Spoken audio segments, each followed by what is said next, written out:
આજ રોજ દાહોદ જિલ્લા બાર એસોસિએશનની ચૂંટણીનું આયોજન કરવામાં આવ્યું હતું।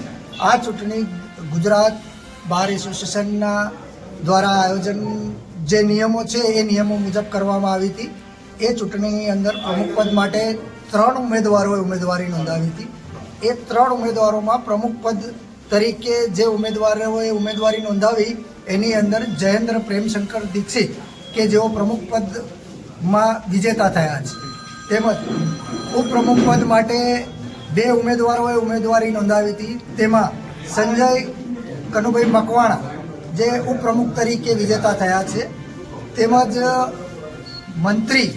મંત્રી પદ માટે 2 ઉમેદવારોએ ઉમેદવારી પોતાની નોંધાવી હતી। તેમાં જાવેદ ઇકબાલભાઈ મંસૂરી વિજય થયા છે।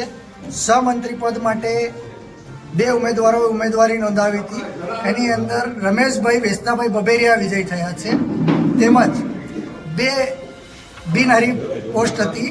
એ 2 બિનહરીફ પોસ્ટની અંદર એક પોસ્ટ ખજાનચીની હતી। ખજાનચીની પોસ્ટ માટે દિનેશભાઈ બામણિયા બિનહરીફ વિજેતા થયા છે ને એક મહિલા પોસ્ટ જે બાર કાઉન્સિલ ઓફ ગુજરાતના નિયમો અનુસાર સ્પેશિયલ પોસ્ટની નિમણૂક કરવામાં આવી હતી, તેમાં જુમાનાબેન લીમડીવાલા કે જેઓ બિનહરીફ વિજય થયા।